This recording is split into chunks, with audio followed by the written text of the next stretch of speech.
Production करना, तो वो सस्टेनेबल डेवलपमेंट समझी जाती है।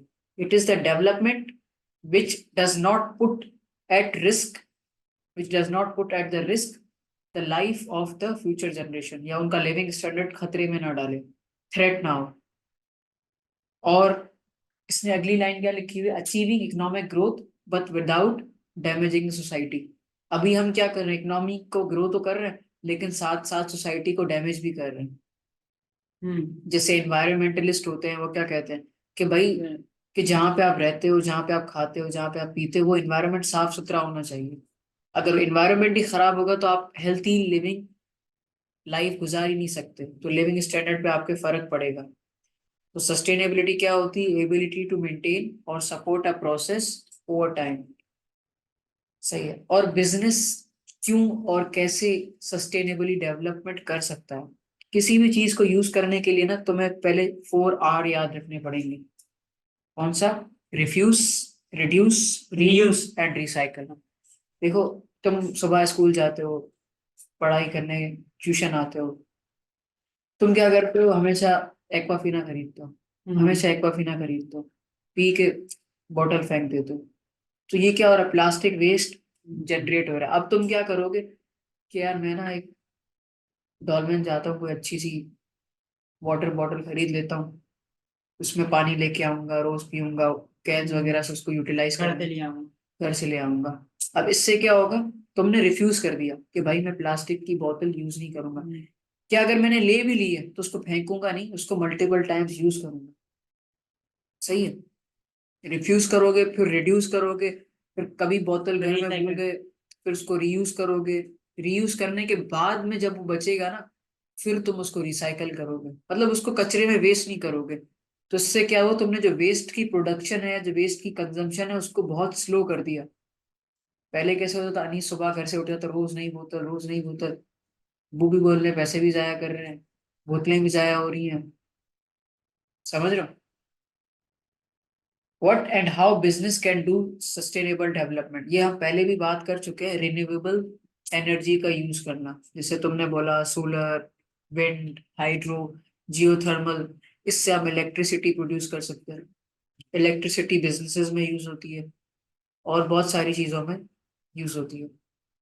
और क्योंकि हम अपने लिमिटेड रिसोर्सेज, जो स्कार्स रिसोर्सेज है, उसको यूज कर लेंगे, तो जो फ्यूचर जनरेशन होगी वो उससे फायदा नहीं उठा पाएंगी, उल्टा इसका रिपरकशन या उसका नुकसान झेलना पड़ेगा, जो ग्लोबल वार्मिंग की फॉर्म में हमें नजर आता है। रिसाइकल वेस्ट, जो भी हम, जैसे भी तुम घर में होते हो, क्या करते हो, सारा कचरा उठा के एक ही डब्बे में डालते हो, लेकिन तुम्हें क्या करना चाहिए कि जो प्लास्टिक का कचरा है वो अलग करूँ, कागज का कचरा अलग करूँ। जब जब सॉर्टिंग ऑफ वेस्ट हो जाएगी ना, जब सारा कचरा सॉर्ट हो जाएगा, तो उसको रिसाइकल करना भी इजी हो जाएगा। अभी ऐसा ना, हम सारा कचरा फेंकते हैं, वो पठान के लड़के आते हैं, वो कैसे ऐसे करके देखते हैं कि क्या अंदर है क्या नहीं है। बेहतर ये कि हम उसको, उसका एक फॉर्मेट बना दें कि भाई ये ड्राई वेस्ट है, ये वेट है, और ये प्लास्टिक है, और ये सारी चीजें। इससे क्या है कि हम अर्न भी कर सकते हैं, अपने रिसाइकल मटेरियल को हम सेल भी कर सकते हैं। वो आते हैं ना, वो 3 डब्बे वाले, 2 डब्बे, पता नहीं क्या वो बोलते रहते हैं। हमारे यहाँ नहीं होता, बट फॉरेन कंट्रीज में ये कॉन्सेप्ट चलता है। और यूज फ्यूअर रिसोर्सेज, जितनी भी प्रोडक्शन कर रहे हो कम से कम रिसोर्सेज में यूज करो, ताकि वेस्ट कम जनरेट हो। जैसे लीन प्रोडक्शन टेक्निक्स में पढ़ा था, क्या था कि जो extra, less wastage, same resources with higher output. और new environmentally product and process को यूज किया जाए। प्रोडक्ट्स बहुत सारी हो सकती हैं, पेपर प्रोडक्ट्स हो गई, प्लास्टिक को अवॉइड किया जाए, फॉसिल फ्यूल से जो गाड़ियां चलती हैं, या जितनी भी स्कार्स रिसोर्सेज हैं उनको नेग्लेक्ट करके इलेक्ट्रिक कार्स और ये सारी चीजें हम यूज करें। तो इससे क्या होगा, invest in research and innovation to develop sustainable technologies, products and production process that reduce environmental effects, minimize waste generation and improves overall employment quality। environmental pressures कौन कौन डाल सकते हैं, प्रेशर ग्रुप्स पहले भी हमने पढ़ा है। ये ऐसे लोगों का मजमुआ होता है जो अनडिजायरेबल या जो हार्मफुल एक्शंस होते हैं उनके अगेंस्ट आवाज उठाती हैं। ये कस्टमर्स होते हैं यूजुअली, या एनवायरमेंटलिस्ट होते हैं जो एनवायरमेंट की सेफ्टी चाहते हैं, सही है, तो वो आवाज क्यों उठाते हैं? तो उसकी सोसाइटी के बेनिफिट के लिए। सोसाइटी की बेनिफिट के लिए, अपनी बेनिफिट के लिए, अपनी बेनिफिट, क्योंकि वो भी उसी सोसाइटी का पार्ट है, सही है। और जितना एक प्रेशर ग्रुप बड़ा होता है, नंबर ऑफ मेंबर्स ज्यादा होते हैं, उसके एक्शंस उतने ही पावरफुल होते हैं। जैसे ट्रेड यूनियन में तुमने पढ़ा होगा, हायर द मेंबर पार्टिसिपेशन, उतना ही हायर द स्ट्रेंथ ऑफ। हाँ, कि जितनी स्ट्रेंथ बढ़ेगी उतना ही उसका पावर बढ़ जाएगी। तो प्रेशर ग्रुप्स में भी यही सीन होता है। अब क्या हो गया, जब कंज्यूमर बायकॉट करते हैं ना, आपकी सेल कम हो जाती है, बैड रेपुटेशन हो जाती है। जैसे यहाँ पे लिखा हुआ ना, powerful pressure groups can lead to bad reputation of a business, सही है। अब मतलब ये इंस्टीट्यूट है, बोले भाई यहाँ पे जो भी बच्चा पढ़ता है ना, पेपरों में फेल हो जाता है, मेरे को नहीं आएगा। तो पेरेंट्स या जो दूसरे स्कूल्स हैं या दूसरे जो ग्रुप्स है वो बोलेंगे भाई यहाँ पे नहीं जाना। तो इस तरीके से वो प्रेशर ग्रुप्स आपके प्रोडक्ट को खराब भी कर सकते हैं, सही है। कंज्यूमर बायकॉट्स क्या होते हैं? When consumer decide not to buy the product from the business that do not act in a socially responsible way. अब सोशली रिस्पॉन्सिबल वे का मतलब क्या है कि सोसाइटी के उसूलों के हिसाब से आपको चलना पड़ेगा। भले आप इलीगल काम नहीं कर रहे, लेकिन सोसाइटी के हिसाब से नहीं चलेंगे, सोसाइटी आपको बायकॉट कर लेगी। अब कुछ ऐसी कंडीशंस हैं या कौन से ऐसे एक्शंस होते हैं जिसकी वजह से बिजनेस के एक्शन चेंज हो जाते हैं, likely to change business actions. कौन सी कंडीशंस होती हैं? Popular public support and media coverage. अगर किसी इशू पे मीडिया कवरेज अच्छा है, पब्लिक सपोर्ट अच्छा है, तो बिजनेस को अपने डिसीजन या पॉलिसीज को चेंज करना पड़ेगा। नहीं करेगा तो क्या होगा? सेल्स कम हो जाएगी, मार्केट शेयर कम हो जाएगी, बैड रेप्यूटेशन, सारी बुराइयां उसको गिफ्ट में मिल जाएंगी। Consumer boycotts resulting in loss sales, well organised and finance pressure groups. Well organised और फाइनेंस प्रेशर ग्रुप्स का क्या मतलब होता है? Well organised and financed pressure bank groups, आ गया ना इसमें, फाइनेंस ऐसे कुछ आता है नहीं। मतलब वेल ऑर्गेनाइज क्या है कि वो कंटिन्यूअसली ईयर्स मंथ्स एक्शंस लेते रहते हैं, देखिए उनका एक प्रॉपर प्लान होता है।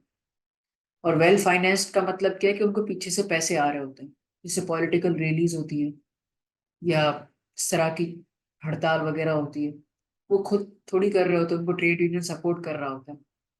एक पूरा एक ऑर्गेनाइज सिस्टम होता है, तो मैं ये काम करना है, तो मैं ये काम करना है। तो ये ऐसे कॉजेज होते हैं जिससे बिजनेस को डिसीजन में तो चेंज करना ही पड़ेगा, नहीं करेगा तो उसका नुकसान होगा। अब कौन सी ऐसी सिचुएशन है जिसमें बिजनेस को कोई फर्क नहीं पड़ेगा? Unpopular practice but not illegal, कि जो काम कर रहा है वो तो सही सही नहीं है, मॉरली सही नहीं है, बट इलीगल भी नहीं है। वो बोलेगा करते रहो, हमें क्या जा रहा है, इलीगल काम थोड़ी कर रहे हैं।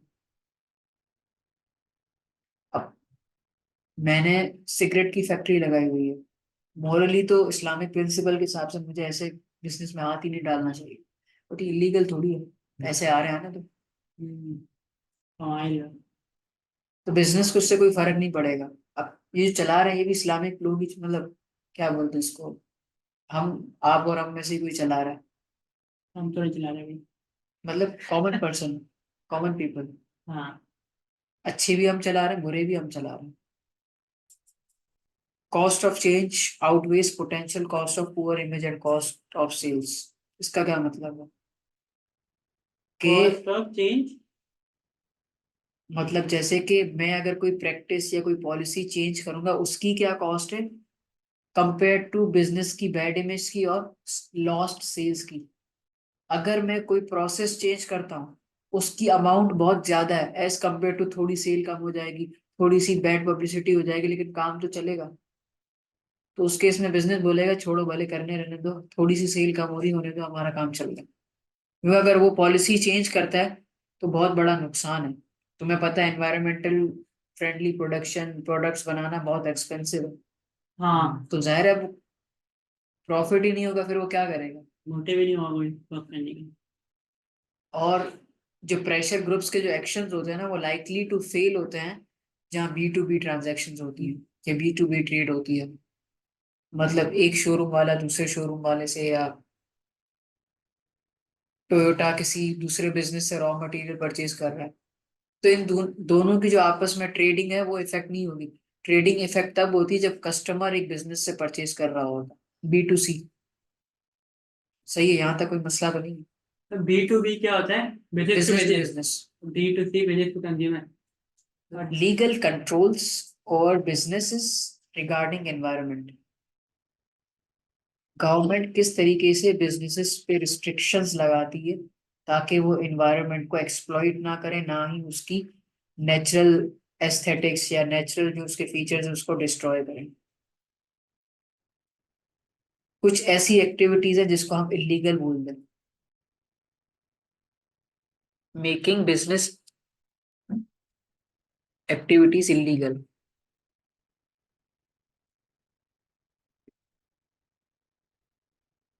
Governments enact laws to prohibit harmful business practices such as locating environmentally sensitive areas.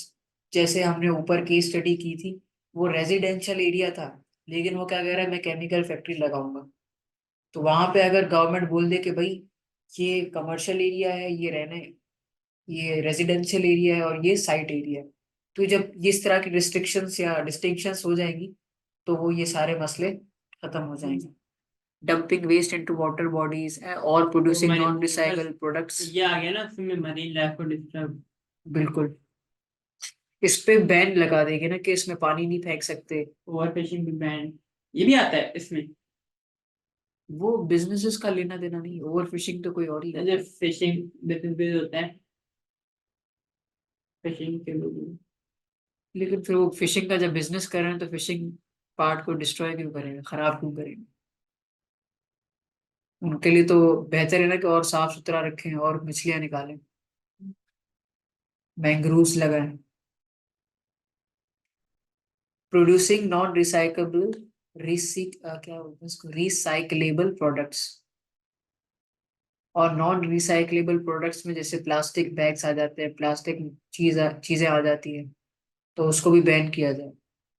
While these law may increase production costs for businesses and they are essential for safeguarding the environment and public health.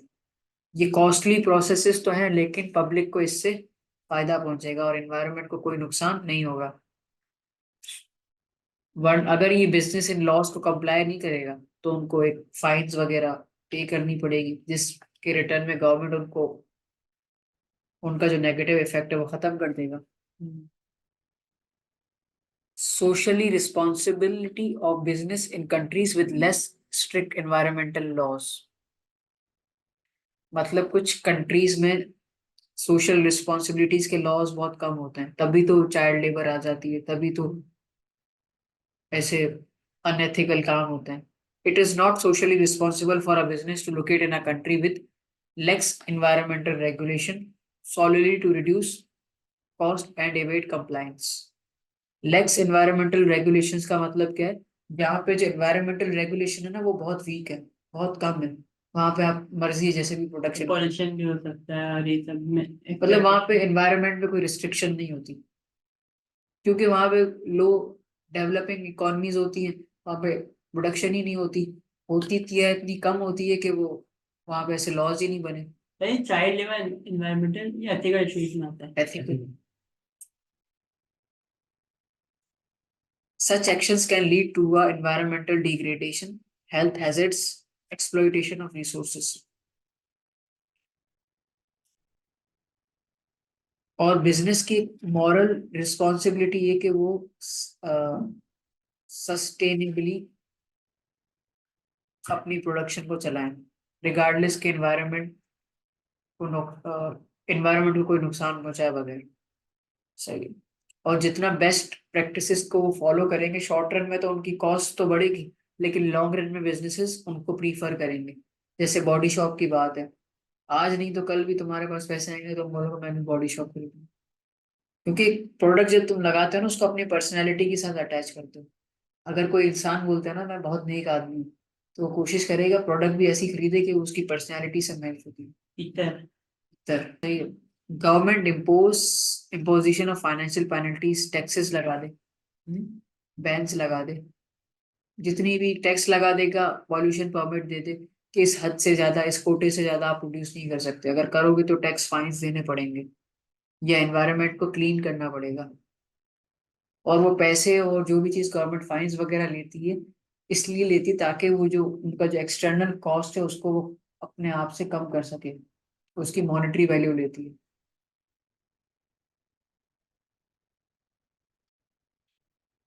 क्या ये सवाल तुम अभी कर सकते हो?